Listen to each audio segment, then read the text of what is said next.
Yes, അവസാനം നമ്മൾ ഇത്രയും ദിവസങ്ങൾ വീഡിയോയിലൂടെയും പല രീതിയിലൂടെയും നമ്മൾ ഓരോ കാര്യങ്ങൾ വിദ്യാർത്ഥികൾക്ക് വേണ്ടി ചെയ്തതിന് ഒരു ആശ്വാസമായിട്ടാണ് വന്നിട്ടുള്ളത്. ഇതും ഉറപ്പില്ല. ഈ വീഡിയോക്ക് താഴെയും നിങ്ങൾ കമൻറ്റ് ചെയ്യണം. ഈ വീഡിയോ അവസാനം വരെ കണ്ടിട്ട് നിങ്ങളുടെ ആവശ്യം എന്താണെന്ന് ഇതിൻ്റെ താഴെ കമൻറ്റ് ചെയ്യണം. യെസ്, നമ്മൾ വിചാരിച്ചത് ഒരു ദിവസം വെച്ച് 2 എക്സാം നടത്തുമെന്നാണ്. അത് നടത്തരുത് എന്നാണ് നമ്മൾ ഓരോ ദിവസങ്ങളിലും വിദ്യാഭ്യാസ മന്ത്രി കാണുന്ന രൂപത്തിൽ തന്നെ നമ്മുടെ ഭാഗത്തുനിന്ന് വിദ്യാർത്ഥികളുടെ കൂടെ നിന്നുകൊണ്ട് നമ്മൾ ഓരോ ദിവസങ്ങളിൽ വീഡിയോ ചെയ്തത്. അതിനൊരു ആശ്വാസം വന്നിരിക്കുകയാണ്. ഇനി ഒരു ദിവസം 2 എക്സാം ഉണ്ടാവില്ല എന്ന് പറഞ്ഞിട്ടുണ്ട്. പകരം 19-ാം തീയതി സ്കൂൾ അടക്കുന്നത്.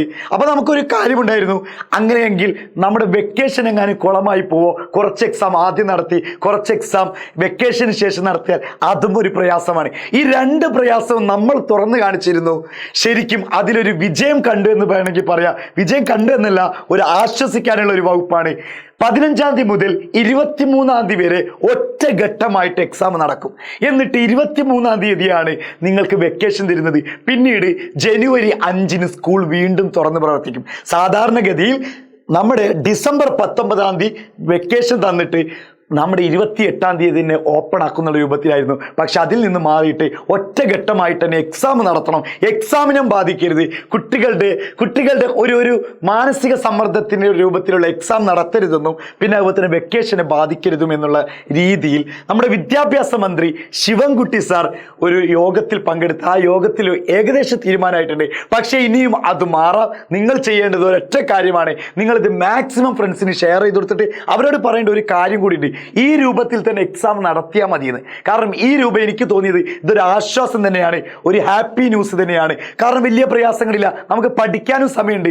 സാധാരണ 11-ാം തീയതി അല്ലെങ്കിൽ 8-ാം തീയതിയൊക്കെ എക്സാം നടക്കുമെന്ന് പറഞ്ഞപ്പോൾ നമുക്ക് ആകെ ടെൻഷനായിരുന്നു അല്ലേ? അല്ലെങ്കിൽ ടെൻഷനെ പഠിക്കാൻ ഇനി സമയമില്ലല്ലോ. അത് ഡിസംബർ 1-ലേക്ക് വരുമെന്ന് പറഞ്ഞപ്പോൾ അതിലേറെ ടെൻഷനായിരുന്നു. പിന്നീട് ഒരു ദിവസം 2 എക്സാം വെച്ച് നടത്തുന്നുണ്ടപ്പോൾ ടെൻഷൻ ഇങ്ങനെ കൂടിക്കൂടി. പക്ഷേ ഇപ്പോൾ നമുക്ക് ഒരു ബുദ്ധിമുട്ടില്ലാതെ വലിയ പ്രയാസമില്ലാത്തൊരു സംഭവം തന്നെയാണ്. അപ്പോൾ ഇതുകൊണ്ട് നിങ്ങൾ ഇങ്ങനെ തന്നെ മതി, ഈ ടൈം ടേബിൾ മതി, ഇതിൻ്റെ അടിസ്ഥാനത്തിൽ ടൈം ടേബിൾ ഇട്ടാൽ മതി. അതാകുമ്പോൾ വെക്കേഷന് നമുക്ക് കറക്റ്റായിട്ട് കിട്ടും. അതുപോലെ തന്നെ നമുക്ക് കൃത്യമായിട്ടുള്ള എക്സാമിന് പഠിക്കാനും നമ്മളെ കൊണ്ട് കഴിയും. ഇനി നിങ്ങൾ ചെയ്യേണ്ടത് നന്നായിട്ട് പഠിച്ചാൽ മതി. നിങ്ങളെ നമ്മൾ എന്തായാലും പഠിപ്പിച്ചിരിക്കും. എജുപോർട്ട് കൂടെ തന്നെയുണ്ട് മക്കളെ. അപ്പൊ നിങ്ങളുടെ വിലയേറിയ കമന്റ് താഴെ രേഖപ്പെടുത്തുക. ഒരിക്കലും ഒരാൾ പോലും കമന്റ് ഇടാതെ ജസ്റ്റ് ലൈക്ക് ചെയ്ത് മാത്രം പോകുന്ന രൂപത്തിലാക്കരുത്. ഇതെന്തായാലും കമന്റ് വേണം. കാരണം ഞാനൊരാൾ ഇവിടെ നിന്നുകൊണ്ട് കുറേ ശബ്ദിച്ചുകൊണ്ട് കാര്യമില്ല.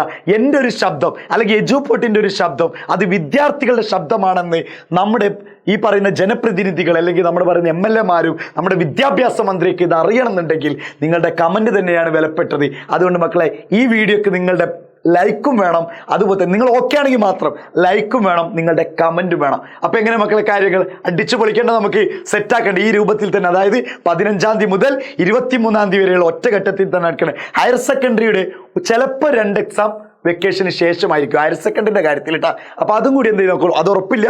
മിക്കവാറും നിങ്ങളതും ഇതുപോലെ തന്നെ നടത്തും. അതായത് ഇതിൻ്റെ ഉള്ളിൽ തന്നെ ആയിട്ട് നടക്കും. 15-ൻ്റെയും 23-ൻ്റെയും ഇടയിൽ തന്നെ നടക്കട്ടെ എന്ന് നമുക്ക് ആശ്വസിക്കാം, സെറ്റാക്കാം, ഹാപ്പി ആയിരിക്കാം. താങ്ക്